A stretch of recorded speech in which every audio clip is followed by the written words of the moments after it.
अब मैं चर्चा करने जा रहा हूं महान वैज्ञानिक न्यूटन के बारे में। आप लोगों ने सुना ही होगा न्यूटन के बारे में। हर बच्चा जो किताबें में पढ़ रहा है विज्ञान की, उसमें चर्चा ही है कि किस तरह से एक सेब का फल नीचे गिरा और उसके बाद से वो न्यूटन की दृष्टि उस पर पड़ी, तो क्यों ये नीचे ही गिर रहा है, क्यों नहीं ऊपर जा रहा है। इस किस्म के विचार न्यूटन के दिमाग में थे। आइए न्यूटन के बारे में कुछ हम लोग जानें। वैज्ञानिक युग के बहुत ही अग्रणी वैज्ञानिक न्यूटन थे। इनका जन्म 1626 ईस्वी में हुआ था और अपने देश में वो प्रथम श्रेणी के स्तर के व्यक्ति थे। यद्यपि वे इंग्लैंड के एक सामान्य किसान के घर पैदा हुए थे और बचपन में ही उनके पिता का देहांत हो गया था, जिसके कारण उनकी शिक्षा दीक्षा भी ठीक तरह से नहीं हो सकी। बचपन में न्यूटन गांव के स्कूल में पढ़ने को बैठाए गए। पढ़ने में आप सोचे कि ये महान वैज्ञानिक, लेकिन बचपन में पढ़ने में वो पिछड़े हुए फिसड्डी सिद्ध हुए।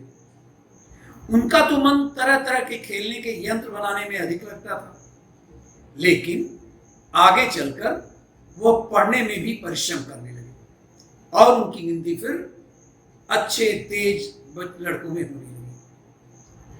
उनका सबसे पहला और महान आविष्कार गुरुत्वाकर्षण का था। प्रसिद्ध है उनके बारे में कि एक दिन न्यूटन अपने घर के बगीचे में बैठे थे कि अकस्मात एक सेब का फल टूटकर उनके ऊपर गिर पड़ा।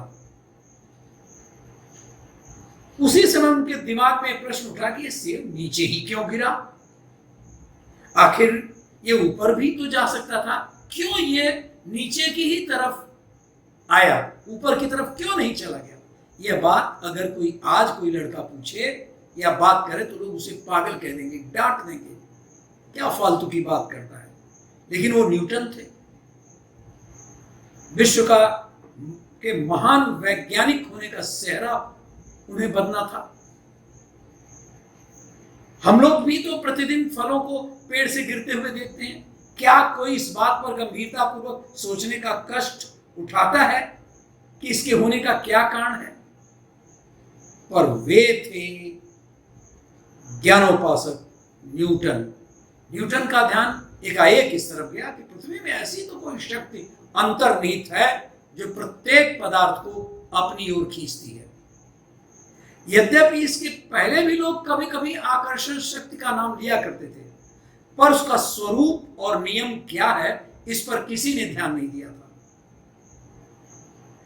न्यूटन ने इस समस्या पर पर्याप्त विचार करके यह निष्कर्ष निकाला कि पृथ्वी ही नहीं, प्रत्येक आकाशस्थ पिंड में भी यह शक्ति मौजूद है और जो पिंड जितना बड़ा होगा उसमें यह शक्ति उतनी ही अधिक होगी और वह बड़ा पिंड दूसरे छोटे पिंड को प्रभावित करते हैं, आकर्षित करते हैं। जिस प्रकार पृथ्वी की आकर्षण शक्ति वृक्ष में लगे फल को अपनी ओर खींचती है, उसी तरह वह चंद्रमा को भी खींचती रहती है और इसी कारण वह अंतरिक्ष में टिका हुआ है। सूर्य सबसे बड़ा पिंड है, इसलिए वह पृथ्वी तथा अन्य सब ग्रहों को अंतरिक्ष में एक कक्षा पर टिकाए रखने का मूल आधार है। न्यूटन ने दूसरा बड़ा आविष्कार प्रकाश के संबंध में किया।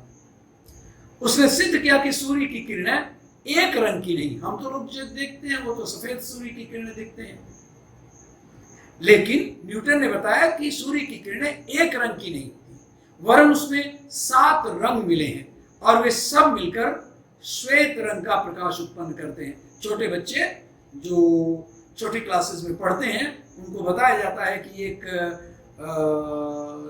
चक्री टाइप एक वृत्ताकार कोई प्लेट होता है, उसमें 7 रंग बने होते हैं, उसको घुमाया जाता है और वे तमाम रंग मिलकर के एक रंग बन जाते हैं।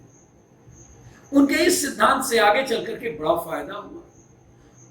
जो दूरवर्ती तारागणों की बनावट और उनके तत्वों का ज्ञान प्राप्त करने में बहुत बड़ी सहायता मिली। न्यूटन का समस्त जीवन इसी ज्ञानोपासना में व्यतीत हुआ। वे इसमें ऐसे तल्लीन रहते थे कि अपने खाने पीने वस्त्रों आदि की ओर भी कभी ध्यान नहीं दे पाते थे। उन्होंने अपना विवाह संभवतः इसी कारण से कभी नहीं किया कि गृहस्थी का झंझट उनकी ज्ञान साधना में बाधक सिद्ध हो सकता था। न्यूटन को अपनी विद्या का कभी अहंकार नहीं हुआ। स्वयं न्यूटन ने अपने लिए कहा था कि मैं अपने को ज्ञान रूपी समुद्र के किनारे खेलते हुए एक बालक के समान समझता हूं, जो कभी कौतूहलवश सीप घोंघा आदि इकट्ठे कर लेता है। सत्य सिद्धांतों का अथाह महासागर तो मेरे सम्मुख अज्ञात ही पड़ा है। ये कौन कहता है? महान वैज्ञानिक विश्व का सर आइजैक न्यूटन।